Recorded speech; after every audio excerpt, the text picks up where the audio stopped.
बड़े ध्यान से देखिएगा। आप ना अपना मॉड्यूल जब देखेंगे कंपनी लॉ का, आप जब अपना कंपनी लॉ का मॉड्यूल देखेंगे, तो आपको कंपनी लॉ के मॉड्यूल के अंदर जो आईसीएसए का मॉड्यूल है हमारा, इसके अंदर ना आपको जो चैप्टर नंबर 1 है,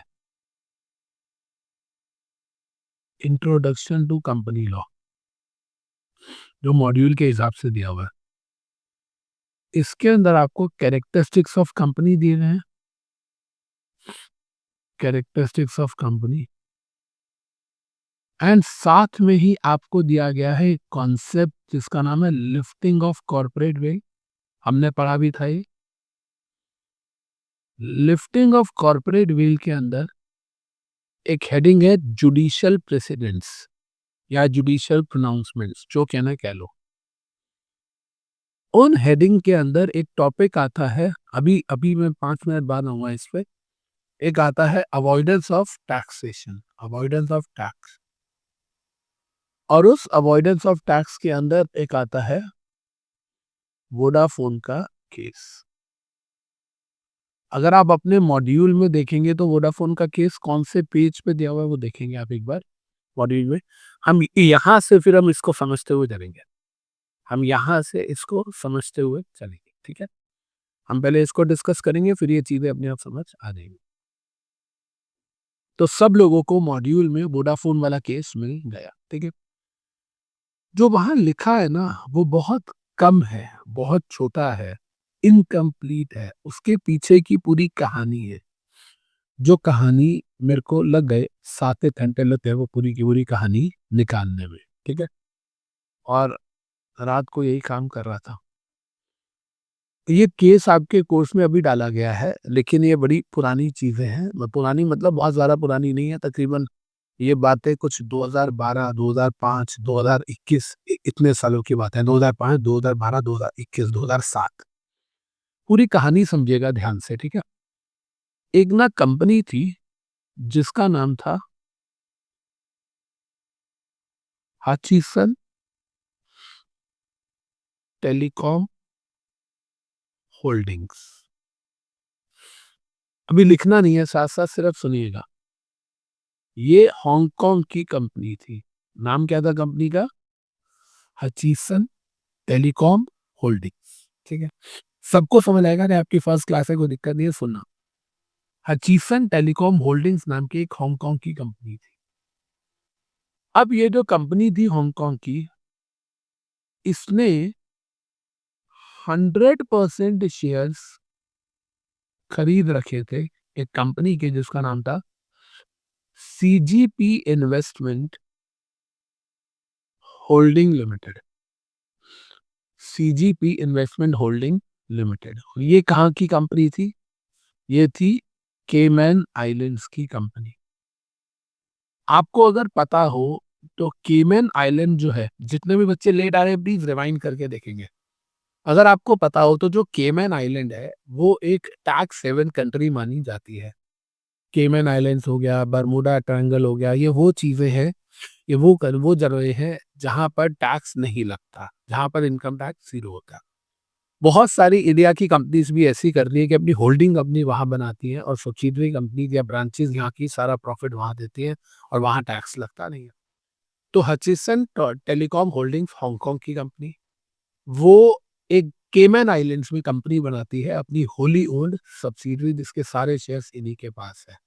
तो कहना ही से कि ये होल्डिंग कंपनी हो गई, ये होल्डिंग कंपनी हो गई, और ये हो गई wholly owned subsidiary, wholly owned subsidiary.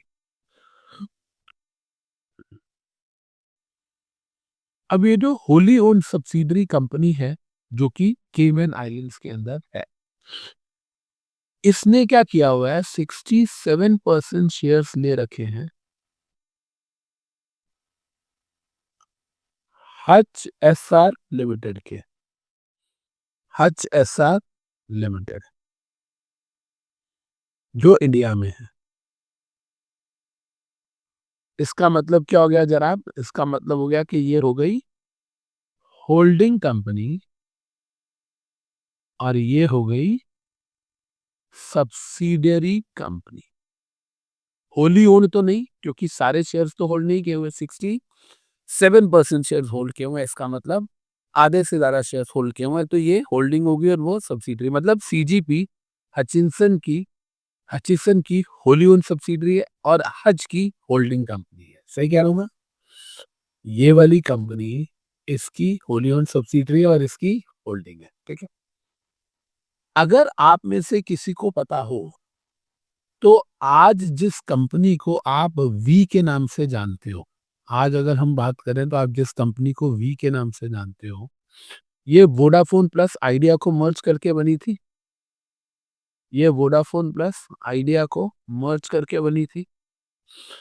Vodafone जो कंपनी है, वोडाफोन, ये पहले हच हुआ करती थी। वोडाफोन पहले हच हुआ करती थी। ठीक है, और हच से भी पहले वो एसआर हुआ करती थी। तो पहले एसआर थी, फिर हच एसआर हुई थी। ये कहानी है। और एसआर ब्रांड रुइया फैमिली का था। रुइया फैमिली का था एसआर ब्रांड, ये आपको नहीं पता।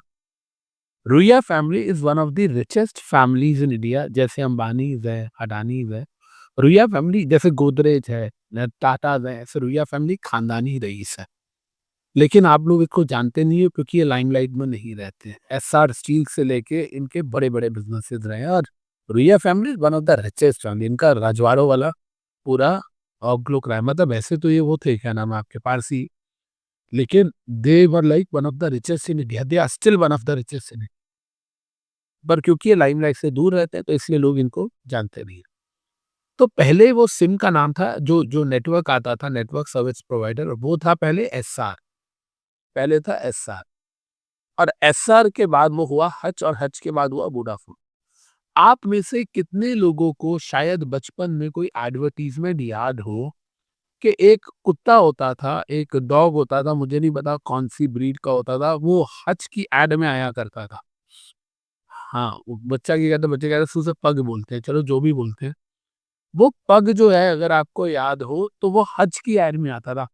वोडाफोन में वो पग नहीं आता था। वोडाफोन में तो वो जूजू आते थे, गंजे जूजू, याद आ रहा है आपको? गंजे है ना, है ना?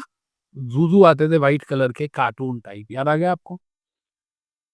तो इसका मतलब आप में से काफी बच्चों को ये हच वाले कुत्ते भी याद हैं। इसका मतलब आपको याद है कि हाँ सर, पहले ये कंपनी हच हुआ करती थी। ठीक है, अब एक कंपनी आती है पिक्चर में जिसका नाम है वोडाफोन इंटरनेशनल होल्डिंग्स लिमिटेड।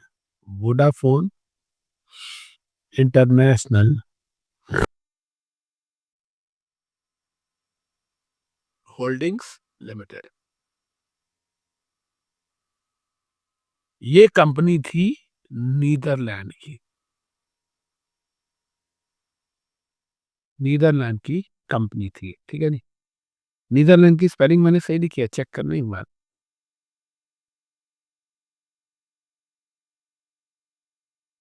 मेरे ख्याल से आई नहीं आएगा। हाँ, आई नहीं आएगा ना, आई नहीं आएगा। मैं कहे वो नीदरलैंड, इसलिए मेरे को याद है कि कुछ तो मैंने गलत कर दिया। नीदरलैंड को पहले हम, मतलब नीदरलैंड के कैपिटल है एम्स्टर्डम। अब देखिएगा इधर ध्यान से। तो Vodafone International Holdings Limited Netherland की कंपनी, ठीक है।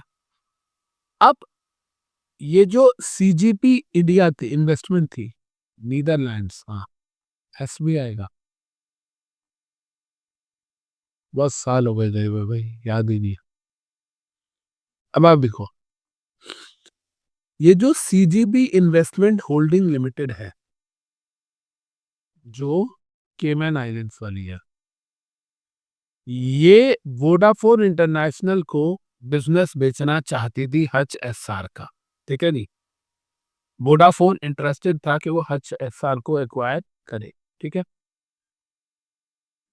तो जब हच हच को एक्वायर करने की बात आई, तो इसका मतलब क्या है कि ये इसको सेल करेंगे बिजनेस। मतलब ये ये जो होल्डिंग कंपनी है केमैन आइलैंड्स वाली, ये इस नीदरलैंड वाली कंपनी को ट्रांसफर करेगी 67% शेयर। बोलो जी हाँ या ना?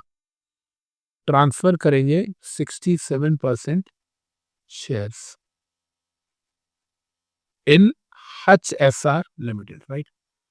अच्छा, जब आप 67% शेयर ट्रांसफर करोगे तो इनकम टैक्स एक्ट 1961 के अंदर, अब तो खैर नया डायरेक्ट टैक्स कोड आने वाला है, बट पॉइंट इज उस टाइम पे तो इनकम टैक्स एक्ट है, 2007 की बात है, 2005 से 2007 के बीच की बात है, 2005 से 2007 के बीच की कहानियां चल रही है, ठीक है। तो इनकम टैक्स एक्ट के अंदर क्या मान लिया जाएगा, ये माना जाएगा कि deemed as income accrued in India, deemed as income accrued in India. और अगर इसे deemed as income accrued in India मान लिया जाएगा तो इससे क्या होगा, इससे इनको कैपिटल गेन टैक्स देना पड़ेगा, इनको कैपिटल गेन टैक्स देना पड़ेगा। ये बात समझ आ रही है कि इनको कैपिटल गेन टैक्स देना पड़ेगा, क्योंकि ये इनके शेयर होल्डर्स हैं, जब ये शेयर्स हायर प्राइस पे बेच रहे हैं भाई, ये इनके इसमें 67% शेयर्स है, ये 67% शेयर्स हायर प्राइस पे इसको बेच रहे हैं, तो फिर कैपिटल गेन टैक्स लगेगा, क्योंकि शेयर्स के ट्रांसफर पे कैपिटल गेन टैक्स लगता है, राइट। तो सबसे पहली चीज, first of all, Hutchinson 100% shares खरीद रखे हैं सीजीपी के, तो ये होल्डिंग कंपनी है, ये होली ओन्ड सब्सिडरी है, इसने खरीद रखे हैं 67% शेयर्स हज के, तो हज के शेयर्स खरीद रखे हैं, तो फिर ये होल्डिंग हो गई और ये सब्सिडरी हो गई। ये अपने शेयर्स, एक आ गई वोडाफोन इंटरनेशनल नाम की कंपनी, इसको ये शेयर्स बेचना चाह रही है, लेकिन ये इसके लिए सीजीपी के लिए ये कैपिटल गेन हो जाएगा और इसे कैपिटल गेन टैक्स देना पड़ेगा। ये बात सबको समझ आई? यहां तक किसी को भी कोई doubt? Any doubt to anyone? No doubt. अब जो सीजीपी है, केमन आइलैंड वाली सीजीपी, ये तो नहीं चाहेगी कि इसको कैपिटल गेन टैक्स देना पड़े। बोलो जी, ये तो नहीं चाहेंगे कि इन्हें कैपिटल गेन टैक्स देना पड़े। तो इनको कैपिटल गेन टैक्स ना देना पड़े, तो इसके लिए ये क्या करें, क्या वे आउट निकालें? तो इन्होंने कहा यार एक काम करते हैं, हम ना इस कंपनी को नहीं बेचते, हम ना इस कंपनी को बेच देते हैं, इस वोडाफोन को। बात समझ आई? मतलब rather than transferring 67% shares of Hutch SR, let us transfer 100% shares of CGP. ये बात समझ आई? बात समझ आई कि हचिसन की जो 100% शेयर होल्डिंग है सीजीपी में, उसको ट्रांसफर कर देते हैं। तो इन्होंने क्या किया, इन्होंने एट लास्ट इनको 100% शेयर्स ऑफ सीजीपी ट्रांसफर कर दिए, 100% शेयर्स ऑफ सीजीपी ट्रांसफर्ड, ठीक है। और इन्होंने इनको कंसीडरेशन भी पे कर दी, इन्होंने इनको कंसीडरेशन पे कर दी। तो एक स्मार्ट मूव खेला उन्होंने। क्या स्मार्ट मूव खेला कि यार हम ना सीजीपी इन्वेस्टमेंट्स को ट्रांसफर कर देते हैं। उससे होगा क्या, उससे होगा क्या, अब मेरी बात समझो, प्रैक्टिकली समझना, प्रैक्टिकली इधर समझना, इधर मैं क्या लिख रहा हूं। एक कंपनी इनकॉर्पोरेटेड आउटसाइड इंडिया, जो इंडिया के बाहर की कंपनी है, कौन सी? हचिंसन, ठीक है। वो दूसरी कंपनी इनकॉर्पोरेटेड आउटसाइड इंडिया, जो कि कौन सी है? वोडाफोन इंटरनेशनल नीदरलैंड को तीसरी company incorporated outside India sell कर रही है। बताओ एकदम सही कह रहा हूँ गलत कह रहा हूँ? जल्दी बोलो। एक कंपनी इनकॉर्पोरेटेड आउटसाइड इंडिया दूसरी कंपनी इनकॉर्पोरेटेड आउटसाइड इंडिया को तीसरी company incorporated outside India sell कर रही है। ये कौन सी है? ये है हचिंसन, जो कि हांगकांग वाली है। ये है वोडाफोन जो कि नीदरलैंड्स वाली है, और ये है हमारी सीजीपी जो कि केमन आइलैंड्स वाली है। तो अब आप एक बताओ, जब एक बाहर की कंपनी दूसरी बाहर की कंपनी को तीसरी बाहर की कंपनी बेच रही है, तो इस केस में क्या इंडियन एसेट्स का कोई ट्रांसफर हो रहा है? नहीं हो रहा। बोलो हाँ या ना। इंडिया में तो कोई शेयर्स का ट्रांसफर ही नहीं हो रहा। बोलो दी यस और नो। तो इस केस के अंदर क्या कोई कैपिटल गेन टैक्स लगेगा? बोलो, क्या इस केस में कोई कैपिटल गेन टैक्स लगेगा? जनाब बिल्कुल भी नहीं लगेगा। तो इस केस में there will be no capital gain tax, no capital gain tax on Hutchison. अब जब ये ट्रांजैक्शन हुई, जो भी इनका एडवाइजर रहा होगा, सोचो कितना समझदार एडवाइजर रहा होगा। सही कह रहा हूँ, गलत कह रहा हूँ? जो भी इनका एडवाइजर रहा होगा, कितने किस अलग लेवल पे रहा होगा, राइट? यस। अब क्या हुआ कि जो असेसिंग ऑफिसर होता है, इनकम टैक्स ऑफिसर, जो असेसमेंट ऑफिसर होता है इनकम टैक्स का, असेसिंग ऑफिसर, उसने क्या किया? उसने वोडाफोन को एक नोटिस भेजा। नोटिस भेजा जिसमें पेनल्टी लगाई 10,000 करोड़ रुपए की। पेनल्टी लगाई ₹10,000 करोड़ की। देखो एक चीज बताओ, जब वोडाफोन बायर है और हचिसन सेलर है, तो बायर ने सेलर को कंसीडरेशन पे की, हाँ या ना? बायर ने सेलर को कंसीडरेशन पे करी। कंसीडरेशन जब आप पे करते हो तो इंडिया में टीडीएस काटते हो। मान लो मैंने आपको कोई पैसे देने हैं, तो मैं आपके टीडीएस काट के देता हूँ, टैक्स डिडक्टेड एट सोर्स, वो काट के मैं सरकार को देता हूँ। इन्होंने बोला कि जनाब आपने ना टीडीएस नहीं काटा, टीडीएस नहीं काटा। तो आपने टीडीएस काटना था, वो आपने काटा नहीं। किनका टीडीएस नहीं काटा? वो हचिसन हांगकांग वाली का। इसीलिए सेक्शन 201 में इनकम टैक्स एक्ट के असेसी इन डिफॉल्ट आ गया। असेसी इन डिफॉल्ट आ गया। जो भी बच्चे लेट आ रहे हैं प्लीज रिवाइंड करके देखेंगे, कहानी पूरी मिस हो गई है, समझ कुछ आएगा नहीं। तो इसने इनको नोटिस भेज दिया। अब इनका ये कहना था कि जनाब हम तो टीडीएस तब काटते जब ये इंडिया में कैपिटल गेन होता। इनको वो तो हुआ ही नहीं है। भाई हम नीदरलैंड की कंपनी है, वो हांगकांग की कंपनी है, उन्होंने केमन आइलैंड्स की कंपनी बेची है हमें। तो जब एक देश की कंपनी दूसरे देश की कंपनी को तीसरे देश की कंपनी बेच रही है, तो इंडिया कहां से बीच में आ गया? और हम 10,000 करोड़ रुपए की पेनल्टी क्यों दे? कोई टीडीएस बनता ही नहीं है उनका। बात समझ आ रही है? राइट? कितने लोगों को यहां तक पूरी कहानी क्लियर है? डन। वोडाफोन जो है, अब जो वोडाफोन है, वोडाफोन चला जाता है बॉम्बे हाई कोर्ट। वोडाफोन बोलता है कि मैं बॉम्बे हाई कोर्ट जाऊंगा, और वोडाफोन बॉम्बे हाई कोर्ट जाके बोलता है हम टीडीएस क्यों काटे, हम टीडीएस क्यों काटे? as income of Hutchison is not taxable in India, as income of Hutchison is not taxable in India। India में तो उनकी इनकम बनती ही नहीं है, तो हम क्यों काटे?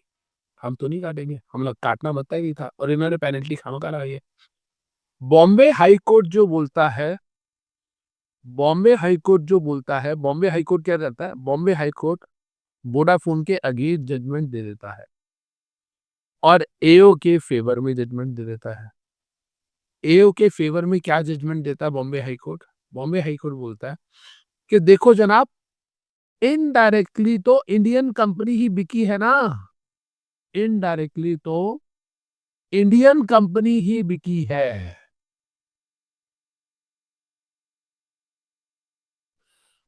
आपने इंडिया वाली जो कंपनी है उसको बेच दिया। उसके पहले मालिक ये थे, अब उसके मालिक ये हो गए हैं।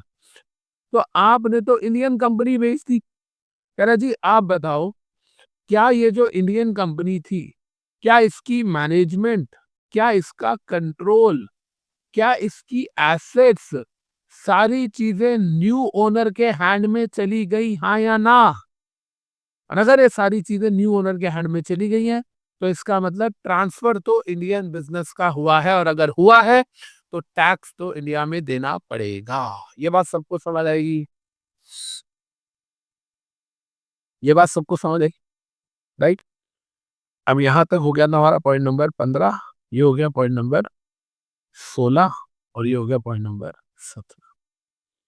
वोडाफोन कहता है जी ऐसे कैसे देना पड़ेगा, हम जाएंगे सुप्रीम कोर्ट में। वोडाफोन सुप्रीम कोर्ट में चला गया, ठीक है जी। ये जो ट्रांजैक्शन हुई थी ना, ये जो ट्रांजैक्शन हुई थी, ये हुई थी 11.1 बिलियन डॉलर्स की, और इस पे $2 बिलियन का वो 10,000 करोड़ का टैक्स बनता था। 10,000 करोड़ का टैक्स वो $2 बिलियन का बनता था, जिसका टीडीएस काटा नहीं था, और वो 10,000 करोड़ उस जमाने में ₹50 का डॉलर था ना। उस जमाने में यूएस डॉलर ₹50 का चल रहा था, तो 10,000 करोड़ का अमाउंट यहाँ से आया था, ठीक है। अब ये चले गए सुप्रीम कोर्ट में। सुप्रीम कोर्ट ने 2012 में जजमेंट दी, और सुप्रीम कोर्ट ने इनके फेवर में जजमेंट दे दी। सुप्रीम कोर्ट ने 2012 में इनके फेवर में जजमेंट दी, और सुप्रीम कोर्ट ने सिंपली बोला इंडियन कंपनी के तो शेयर्स सेल ही नहीं हुए। इंडियन कंपनी के तो शेयर्स सेल ही नहीं हुए।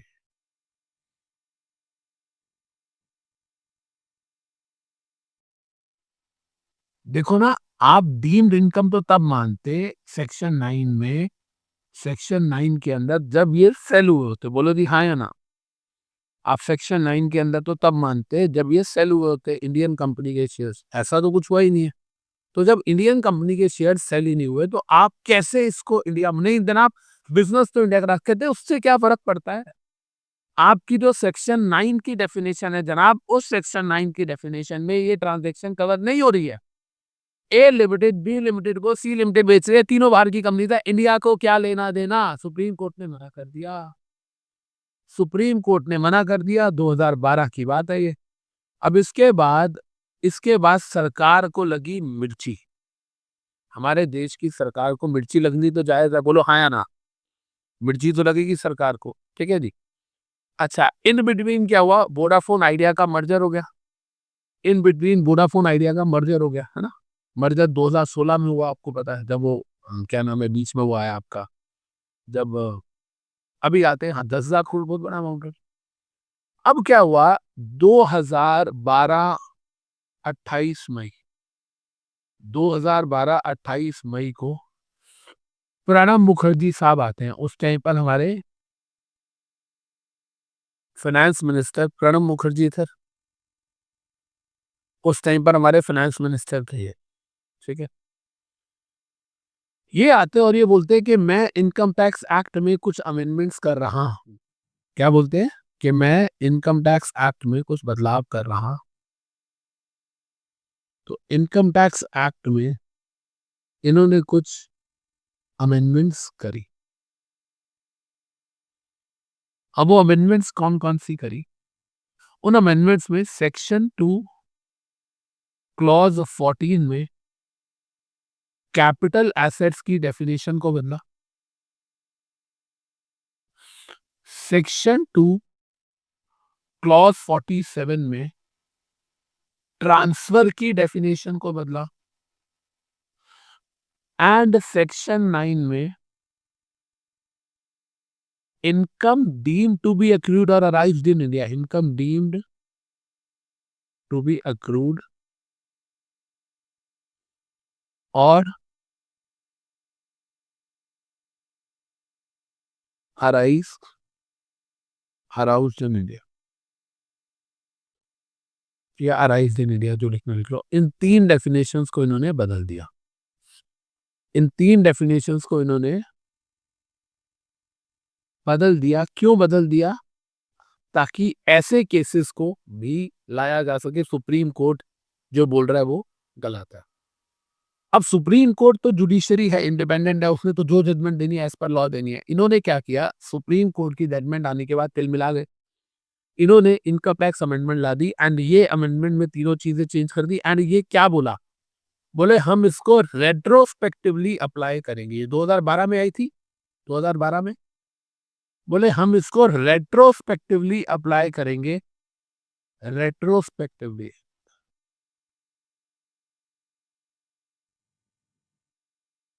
ऋषिका, आप इस क्लास में स्टार्टिंग से बैठे हो आज की क्लास में, या बीच में आए हो? हाँ या ना बोलिएगा प्लीज। ऋषिका, क्लास में स्टार्टिंग से बैठे हो, जब से शुरू हुई है, 2 4 5 मिनट लेट आए हो? यहाँ तक केस पूरा समझ आ रहा है आपको? यहाँ तक पूरा केस समझ आ रहा है? तो बस अभी वेट करो यार, क्लास को चलने दो ना बेटा। एक तरीका थोड़ी हुआ बीच में कुछ आराम कहानी डाल देना। सब पढ़ा तो ठीक रहो, पहले बताओ व्हाट्सएप ग्रुप कहाँ से जाएंगे? कॉन्सेप्ट चल रहा है, सोचो बंदे का दिमाग कहाँ है। 7 घंटे रात को बैठ के होमवर्क किया, 1 घंटे का टॉपिक है, पढ़ाने तो दो बेटा। हाँ जी, तो इन्होंने कहा क्या, रेट्रोस्पेक्टिवली अप्लाई करेंगे बैक डेट से, और ऐसे सारे केसेस वोडाफोन जैसे सब पे टैक्स लगाएंगे। एंड कब से अप्लाई करेंगे रेट्रोस्पेक्टिवली, बोले 1961 से, जब से इनकम टैक्स एक्ट आया है तब से। जब से इनकम टैक्स एक्ट आया है तब से हम सबको पकड़ेंगे। ये बात समझ आई? मतलब जितने भी लोगों ने इस प्रकार की ट्रांजैक्शन करी है, हम उनको छोड़ेंगे नहीं, हम सबको पकड़ेंगे। समझ आई बात? ठीक है जी। अब हुआ क्या, अब जो एओ था, एओ जो असेसिंग ऑफिसर था, उसने क्या किया, अब ये चीज आ गया लॉ में, तो ये हो गया हमारा पॉइंट नंबर 90। अब जो असेसिंग ऑफिसर था, इसने क्या किया बच्चे, इसने वी को, वोडाफोन का वी हो गया तब तक, तो वोडाफोन आइडिया हो गया है ना। इसने क्या किया, वी को नोटिस भेजा। अब वो नोटिस भेजा 30,000 करोड़ रुपए का। पेनल्टी के साथ अमाउंट बढ़ बढ़ के 30,000 करोड़ रुपए हो गया। ये बात समझ आई? इंटरेस्ट लगता रहा, वो लग के अमाउंट 30,000 करोड़ रुपए हो गया। ठीक है जी। अब इसके बाद क्या हुआ, सुनिएगा। अब इसके बाद क्या हुआ, अब क्योंकि ये लॉ बैकडेट से हुआ था चेंज, तो अदर कंपनीज को पकड़ा गया। तो असेसिंग ऑफिसर ने, केन्स एनर्जी करके कंपनी थी, उसने भी 2005 में ऐसा किया था। उसने भी 2005 में सिमिलर ट्रांजैक्शन करी थी। ठीक है नहीं, उसको भी नोटिस भेजा। और इस बेचारे केन्स एनर्जी ने इनको, इनकम टैक्स डिपार्टमेंट को 7,900 करोड़ पे भी कर दिए। 7,900 करोड़ पे भी कर दिए। ठीक है। अब वोडाफोन अड़ा हुआ है, वोडाफोन आइडिया हो गया, वी हो गया, वो अड़ा हुआ है, नहीं जी हम तो नहीं देते। वोडाफोन ने क्या किया फाइनली, क्योंकि सुप्रीम कोर्ट ऑफ इंडिया में केस जीत चुके हैं, सुप्रीम कोर्ट ऑफ इंडिया में केस जीत चुके हैं। अब क्या हुआ, ये हो गया हमारा पॉइंट नंबर 20, ये हो गया पॉइंट नंबर 21, ये हो गया पॉइंट नंबर 22। अब क्या होता है, जो वोडाफोन है वो नीदरलैंड में आर्बिट्रेशन में केस करता है। वोडाफोन नीदरलैंड्स में जो आर्बिट्रेशन है, आर्बिट्रेशन होती है other than court, international arbitration, जहां पर आपके झगड़े सॉल्व होते हैं, तो ये नीदरलैंड में आर्बिट्रेशन में जाता है और वहां पर ये फिर केस फाइल करता है। वोडाफोन वोडाफोन नीदरलैंड की आर्बिट्रेशन में जाता है, वहां पर केस फाइल करता है। अब किसके अगेंस्ट केस फाइल कर रहा है, सुप्रीम कोर्ट में तो जीत गया, अब ये केस फाइल कर रहा है अगेंस्ट अमेंडमेंट, अगेंस्ट अमेंडमेंट के। इन्होंने लॉ में जो अमेंडमेंट ला दी है वो भी रेट्रोस्पेक्टिव ला दी है। ऐसे थोड़ी होता है, ऐसे थोड़ी होता है, अगेंस्ट अमेंडमेंट जा रहा है। अब क्योंकि अब गवर्नमेंट क्या कह रही है, कोर्ट की जजमेंट तो नल एंड वॉइड हो गई, क्योंकि हमने लॉ वायलेट कर दिया। हाँ, हमने लॉ अमेंड कर दिया, और वो भी बैकडेट से के पैसा दे। नीदरलैंड की आर्बिट्रेशन को बड़ा गुस्सा आया। नीदरलैंड की आर्बिट्रेशन ने इंडियन गवर्नमेंट की जान निकाल दी। नीदरलैंड की आर्बिट्रेशन ने क्या बोला, ये हो गया 23rd पॉइंट। नीदरलैंड की आर्बिट्रेशन कहती है कि जनाब इतनी गंदी हरकतें करोगे ना, अगर इंडियन गवर्नमेंट को बोलती है इतनी गंदी हरकतें करोगे ना, तो हम सारी यूरोप की कंट्रीज, यूरोप में जितनी कंट्रीज हैं सबको कह देंगे कि भाई हम एक करिकेंडम निकाल रहे हैं, नो इन्वेस्टमेंट इन इंडिया। कि इंडियन गवर्नमेंट तो कुछ भी कर सकती है यार, तुम इंडिया में इन्वेस्ट कर रहे हो करंट लॉ के सिनेरियो को देख के, करंट लॉ के सिनेरियो पर देख के तुम इंडिया में इन्वेस्ट करते हो, लेकिन उसके बाद पता चलता है सरकार ने तुमसे टैक्स लेना है, सरकार कानून बदल देगी बैक डेट से, तो जो तुमने सारी प्लानिंग की थी वो सब तो बेकार हो गई। तो भाई साहब हम तुमको छोड़ेंगे नहीं, कोई बंदा, कोई इंडियन, कोई यूरोप की कंट्री इंडिया में नहीं आएगी। अब इंडियन गवर्नमेंट कहती, इंडियन गवर्नमेंट की हार भी, सिंपल सी बात है। इसका मतलब क्या हुआ कि नीदरलैंड में भी ये दे वन द सूट, है ना। तो मतलब क्या कि सुप्रीम कोर्ट ने भी वोडाफोन के फेवर में बोला। उसके बाद इन्होंने क्या किया, इन्होंने लॉ बदल दिया, वो भी बैक डेट से बदल दिया, केल्स एनर्जी को भी रगड़ दिया, और भी 200 करोड़ अलग अलग कंपनी से भी आया। ऐसा नहीं है कि नोटिस और को भी नहीं गए, और अदर कंपनीज को भी गए, और इन बेचारों ने भी, इनको भी नोटिस गए, फिर इन्होंने 200 करोड़ रुपए जमीन कराई। ठीक है जी।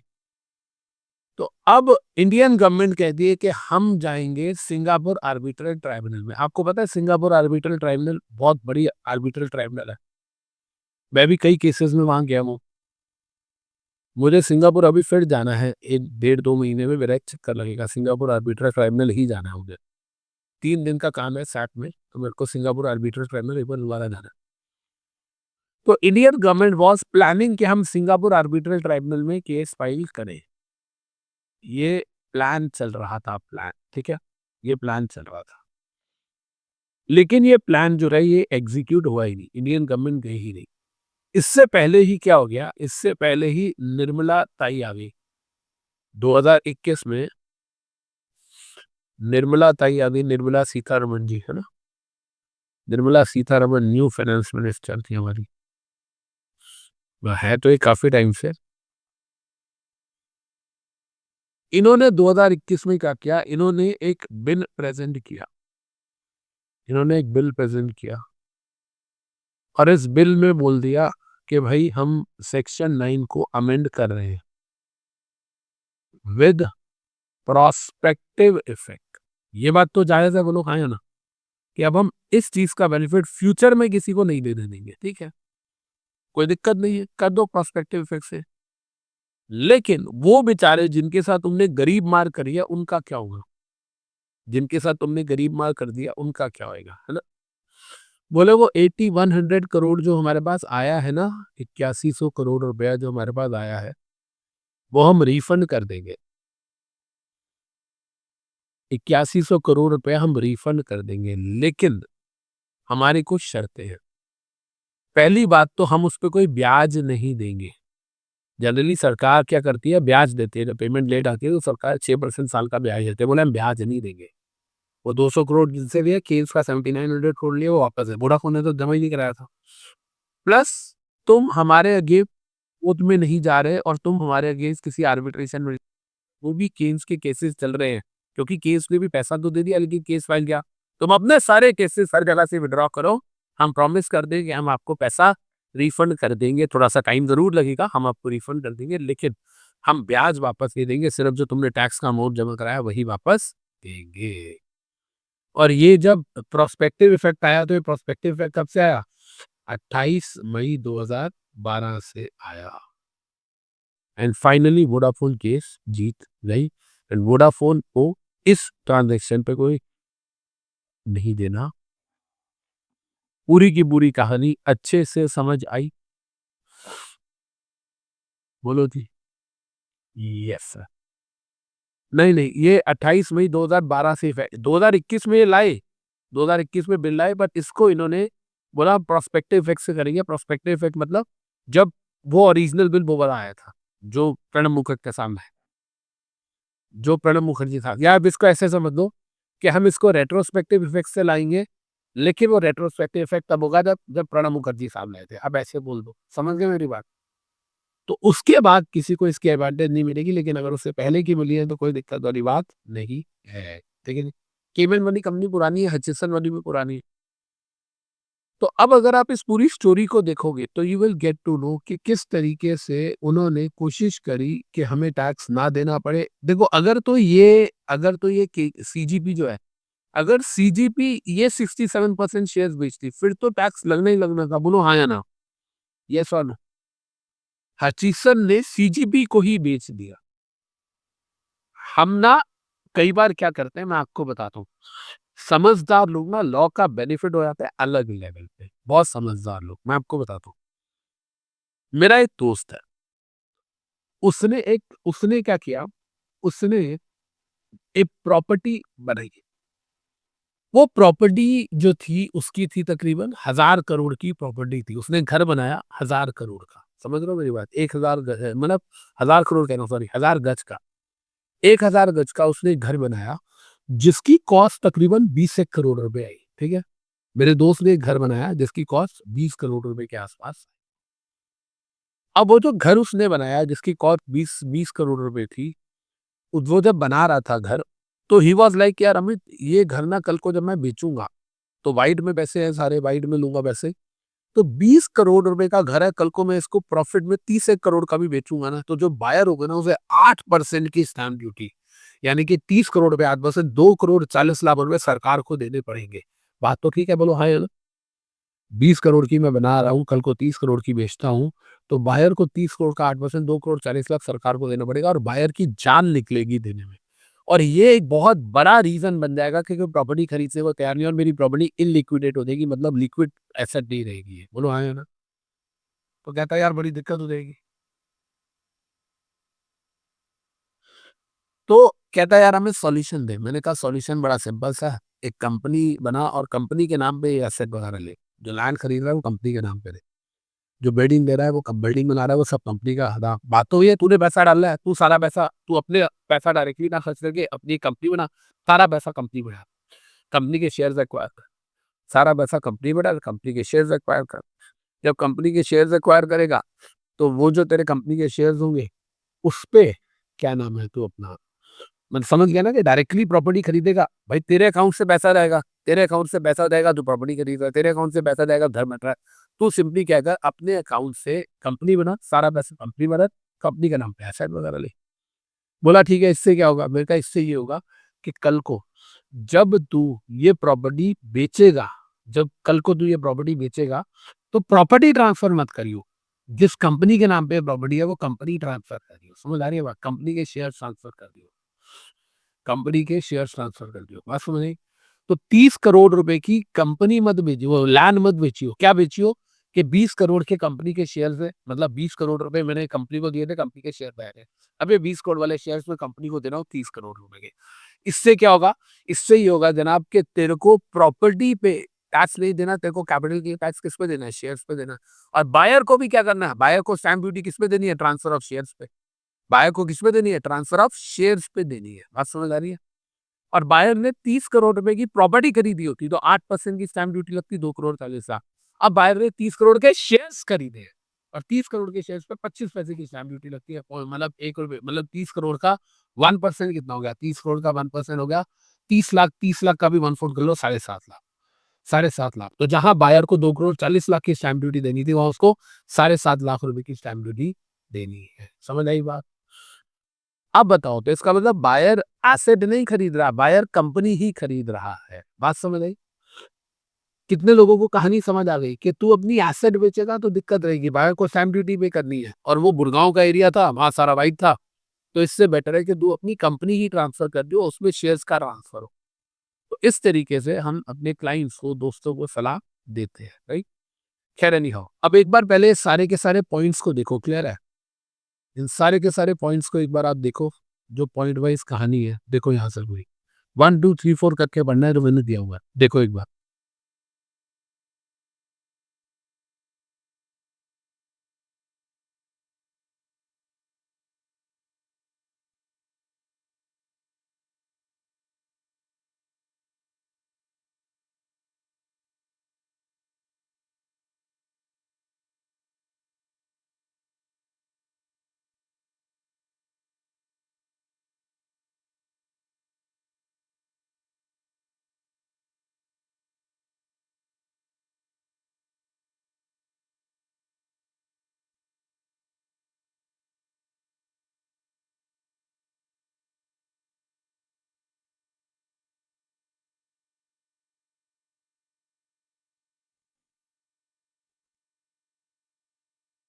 सर ये 67% की जगह 100% होता तो भी फर्क क्या पड़ता? तो भी फर्क क्या पड़ता? भाई इस कंपनी ने इस कंपनी को बेचा, इस कंपनी को, इंडिया से कोई लेने देना ही नहीं है उसको।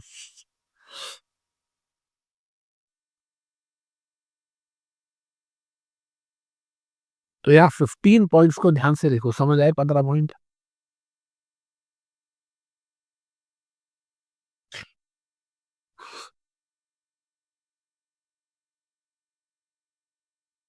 क्लियर? अब यहाँ से देखो 16 पॉइंट्स है, यहाँ से देखो 16, 17, 18, 19, इनको देखो।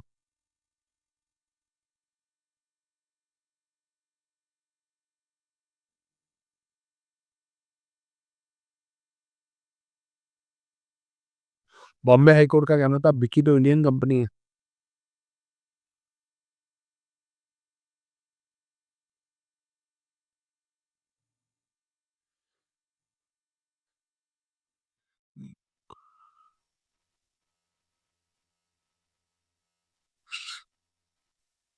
ना, अब ये कहानी देखो पूरी 20 से 27 तक।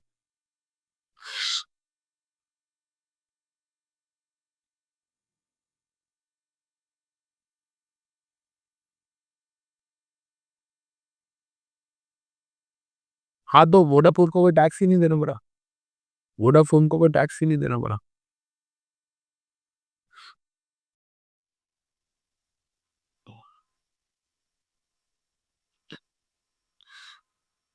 ना, वोडाफोन को कोई टैक्स नहीं देना पड़ा। बाद में वोडाफोन आइडिया में मर्ज हुई, उसमें टैक्स बनता था, उसमें टैक्स बनता था। फिर वो सरकार को नहीं दे पाई बी कंपनी, तो सरकार का बी कंपनी में स्टेक हो गया था 30%, अब बढ़ के 49% हो जाएगा। सरकार का वोडाफोन आइडिया में 49% स्टेक होने वाला, और वो वी से रिलेटेड ट्रांजेक्शन है, वोडाफोन का इस केस का उससे कोई लेना देना नहीं। यहाँ तक पूरी कहानी सबको समझ आई? डन। अब मेरी बात को समझना ध्यान से। जब सुप्रीम कोर्ट में केस चल रहा था, अब मैं यहाँ पर अपने बॉम्बे हाई कोर्ट और सुप्रीम कोर्ट की बात कर रहा हूँ, ठीक है? कहानी हमें समझ आएगी, सुनिएगा। आपको इतना पता है कि कंपनी का एक कॉन्सेप्ट होता है सेपरेट लीगल एंटाइटी। कंपनी का एक कॉन्सेप्ट होता है separate legal entity. Separate legal entity क्या बोलता है कि कंपनी अपने मेंबर्स से, अपने डायरेक्टर्स से या अदर कंपनी से बिल्कुल अलग है। यही होता है ना? बोलो जी। कंपनी की गलतियों के लिए ये लाइबल नहीं है, इनकी गलतियों के लिए कंपनी लाइबल नहीं है ना? इसको मैं ऐसे बोलूं कि जो कंपनी होती है, कंपनी जब कंपनी इनकॉर्पोरेट होती है तो वो एक शेल में बंद हो जाती है। अब यहाँ कंपनी के मेंबर्स हैं, यहाँ कंपनी के डायरेक्टर्स हैं, यहाँ कंपनी के क्रेडिटर्स हैं, यहाँ अदर कंपनीज हैं, कोई लेना देना नहीं है। कंपनी की कानून की नजर में अपनी पहचान होती है। Company is a separate legal entity, right? ये बात सबको समझ आती है। कंपनी की सेपरेट लीगल एंटाइटी होती है, लेकिन लेकिन लेकिन अगर कोई भी इस ये तो दीवार है जो कंपनी को मेंबर्स वगैरह से अलग करती है, इस दीवार को हम क्या बोलते हैं? Corporate wheel. इस दीवार को हम क्या बोलते हैं? Corporate wheel. तो ये जो चारों तरफ दीवार है, ये जो दीवार दिख रही है या पर्दा दिख रहा है, जो कह रहे हैं कह लो, इसको हम क्या बोलते हैं? Corporate wheel. अब कोई भी इंसान कंपनी के नाम पे फ्रॉड कर रहा है, बैंक से लोन ले रहा है 1,000 करोड़ का कंपनी के नाम पे, डायरेक्टर्स अपनी बेटी की शादी में खर्च करे, बाद में कह रहे हैं हमने थोड़ी लोन लिया, कंपनी ने लिया, डिफॉल्ट कंपनी देखिए, हमें मत पकड़ो। ऐसा होएगा क्या? ऐसा होएगा? भाई जब भी कोई कॉर्पोरेट वेल का अब्यूज करना चाहेगा, जब भी कोई कॉर्पोरेट वेल को मिसयूज करना चाहेगा, तो लिफ्टिंग ऑफ कॉर्पोरेट वेल का कॉन्सेप्ट आ जाएगा। तो लिफ्टिंग ऑफ कॉर्पोरेट वेल का कॉन्सेप्ट आ जाएगा। बोलो हाँ या ना? कि भाई अगर आप कुछ भी गलत करने की कोशिश करोगे कंपनी के नाम पे, ये कंपनी है, ये मेंबर्स हैं, ये डायरेक्टर्स हैं, ये अदर कंपनी है। अच्छा आप कह रहे हो कंपनी और हम अलग हैं, अच्छा ये लो चलो कॉर्पोरेट वेल हटा दी। अब हटते ही आप दोनों सेम माने जाओगे, ये बता सबको। लिफ्टिंग ऑफ कॉर्पोरेट वेल मैंने पढ़ाया भी हुआ, सीसी लेवल में पढ़ के आते हो आप। तो इसका मतलब lifting of corporate veil is an exception to separate legal entity. Lifting of corporate veil is an exception to separate legal entity. क्योंकि जब कॉर्पोरेट वेल लिफ्ट हो गई तो सेपरेट लीगल एंटाइटी तो रहती ही नहीं है। जब कॉर्पोरेट वेल लिफ्ट हो गई तो सेपरेट लीगल एंटाइटी तो रहती ही नहीं है। ठीक है जी, डन। अब मेरी बात को सुनिएगा ध्यान से। बॉम्बे हाई कोर्ट ने क्या किया था, बॉम्बे हाई कोर्ट में जब केस चल रहा था, तो बॉम्बे हाई कोर्ट ने क्या किया था, बॉम्बे हाई कोर्ट ने बोला था कि हम कॉर्पोरेट वेल को लिफ्ट कर रहे हैं, हम कॉर्पोरेट वेल को लिफ्ट कर रहे हैं, and sale of this CGP, sale of CGP, वैसे तो सीजीपी अलग कंपनी है और हच एसआर अलग कंपनी है,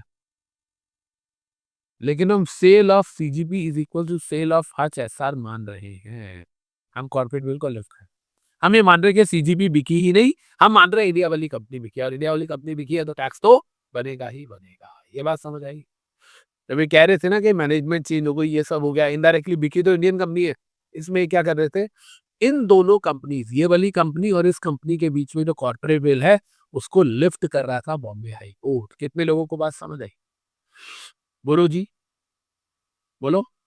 और ये बात लिखी भी गई है, ये बात लिखी भी गई है कि in the interest of tax revenue ऐसा किया जा सकता है, in the interest of tax revenue, अगर कोई भी टैक्स की चोरी करने के लिए कर रहा है, in the interest of tax revenue ऐसा किया जा सकता है, अगर कोई भी टैक्स की चोरी करने के लिए कॉर्पोरेट आइडेंटिटी को यूज कर रहा है तो लिफ्टिंग ऑफ कॉर्पोरेट वेल हो जाएगा, और ताकि टैक्स की चोरी ना हो सके, राइट।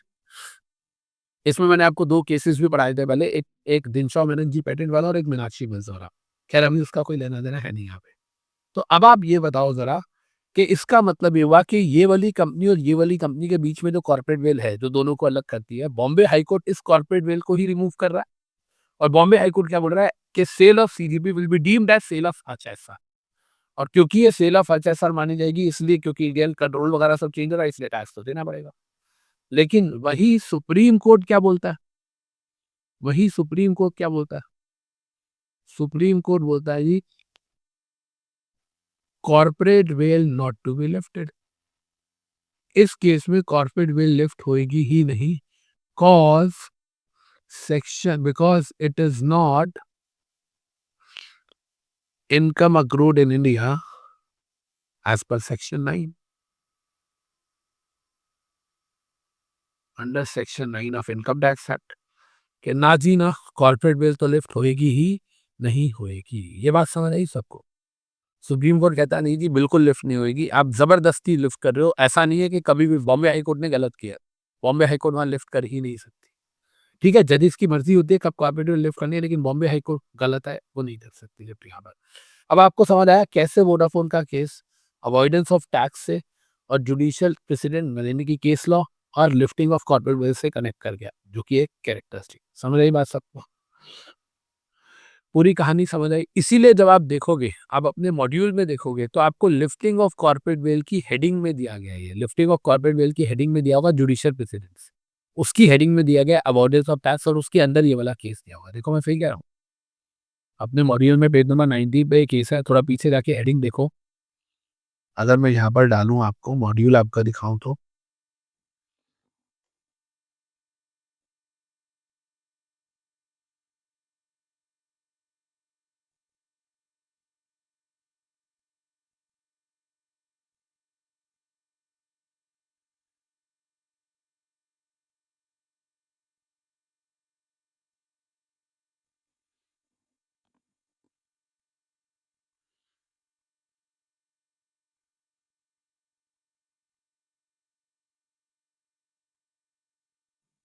ये देखो, यहाँ पर अगर आप देखोगे तो ये है डॉक्ट्रिन ऑफ लिफ्टिंग और पियर्सिंग ऑफ कॉर्पोरेट वेल।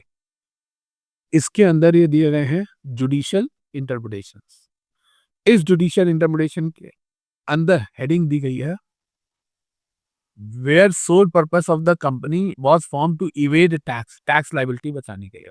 इसमें एक दिनशॉ मैनेजी वाला केस है जो हमने पहले पढ़ा था, और एक ये वोडाफोन वाला केस।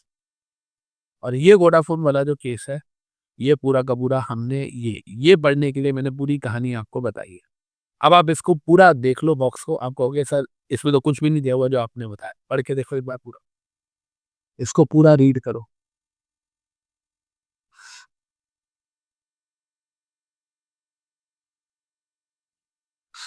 इसको पूरा रीड कर लो, इसमें तो कुछ भी कहानी नहीं दी गई।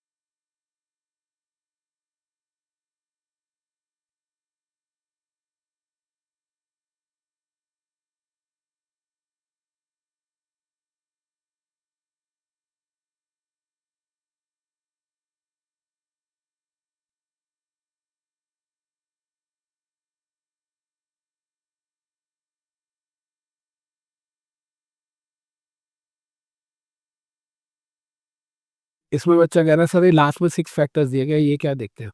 6 factors that may be considered to determine whether a transaction is bogus and whether in a specific case the corporate bill may be lifted. Concept of participation in investment, आपकी इन्वेस्टमेंट कितनी है? The duration of the time during which holding structure exist, ये बड़ा important है सोचो। हम कह रहे हैं कि आपने कंपनी ही टैक्स चोरी करने के लिए बनाई, क्या यहाँ पर सीजीबी बनाई टैक्स चोरी करने के लिए थे? नहीं, सीजीबी तो बहुत पुरानी कंपनी थी। सोचो, क्या यहाँ पर सीजीपी टैक्स चोरी क्या बनाई ही इसीलिए थी? नहीं, वो तो बहुत पहले से बना रखी थी। The period of business operation in India, कितने सालों से एचएसआर का बिजनेस चल रहा था इंडिया में?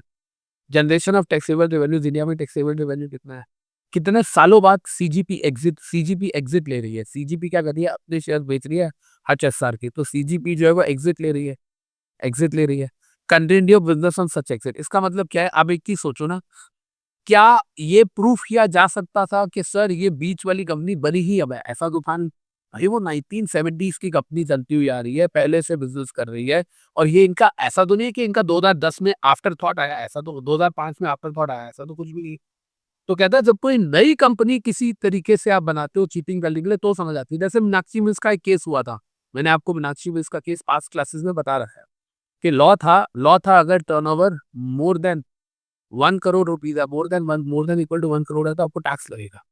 तो मीनाक्षी मिल्स का जो टर्नओवर था वो 4 करोड़ रुपए आ रहा था, तो इनको टैक्स लगेगा। तो इन्होंने क्या किया, मीनाक्षी मिल्स ने अपनी एक कंपनी थी, तो इन्होंने क्या किया, 2, 3, 4, 5 और बना दी, और इसमें क्या किया इन्होंने, सब में 80-80 लाख का टर्नओवर दिखा दिया।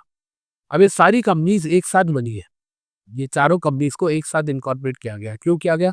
सिर्फ इस रेवेन्यू को डाइवर्ट करने के लिए, ताकि सबका रेवेन्यू 1 करोड़ से कम हो। तो नजर आ रहा है ना कि चारों कंपनी एक साथ बनी है, और नजर आ रहा है हाल फिलहाल में ही बनी है। तो इसका मतलब यहाँ तो आपकी इंटेंशन समझ आ रही है। लेकिन सीजीपी जो है वो ऑलरेडी भाई साहब 40 साल पुरानी कंपनी है, और सीजीपी के अंदर और भी बड़ी सारी कंपनी है। वो जो हचिसन है, वो वाली हांगकांग वाली, वो सीजीपी के थ्रू और भी बड़ी सारी इन्वेस्टमेंट करती है, मल्टीपल लेवल पे इन्वेस्टमेंट है, अलग अलग देशों में। तो आप ये नहीं कह सकते कि एक कंपनी सिर्फ इंडिया में टैक्स चोरी करने के लिए बनी है। इसीलिए सुप्रीम कोर्ट ने इस केस में कॉर्पोरेट बिल को लिफ्ट करने से मना कर दिया। बात समझ आई? राइट, ये बढ़ के देख लो, लास्ट लाइन आप समझ जाओगे। अभी कहने की बात है, दिया आपको 1 पेज हुआ है, पढ़ा आपने 1 घंटे में है, पर इसके पीछे का मेरा होमवर्क 7 घंटे का हुआ। समझ आ गएगा?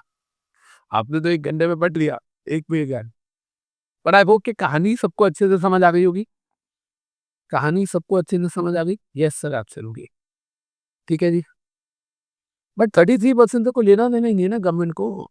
गवर्नमेंट को उससे कोई लेना देना नहीं है। 33% तो इंडियन गवर्नमेंट, इंडियन लोगों का ही था। खैर any how, moral of the story के यहाँ पर हमें ये पूरा पूरा टॉपिक समझ आ गया। ठीक है।